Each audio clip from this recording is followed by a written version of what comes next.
Vous savez, le plus important, c'est la perception. C'est le plus important de tout. L'une des perceptions qui m'a énormément aidé dans ma manière de me positionner en société, d'interagir avec les gens, de faire des collaborations, de me présenter à des clients, c'est vraiment la posture de la création de valeur. Je m'explique. Très souvent avant, j'avais dans ma tête le schéma dominant-dominé.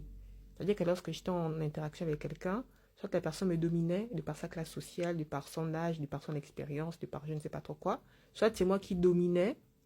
Je parle là de ma perception, ça n'a rien à voir avec la réalité, hein, mais c'est peut-être vraiment ma perception. Soit c'est moi qui dominais par mon expérience, par mon âge, par mon élocution, par mon intelligence, quoi que ce soit.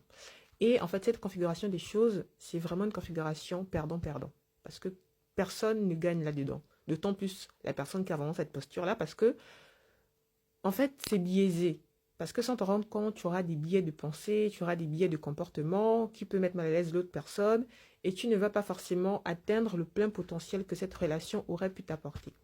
Maintenant, ce que je fais pour vraiment, en fait, gagner, n'est-ce pas? Gagner ce que je veux gagner, c'est vraiment avoir la posture de création de valeur. C'est-à-dire que je me présente à toi, tu te présentes à moi, nous sommes deux face à face, on se regarde, n'est-ce pas? Que ça soit en contexte professionnel, partenariat ou accompagnement, moi qui suis coach, et ensemble on décide comment est-ce qu'on crée de la valeur en fait. Comment nous deux, notre créativité va fusionner pour créer et apporter quelque chose au monde.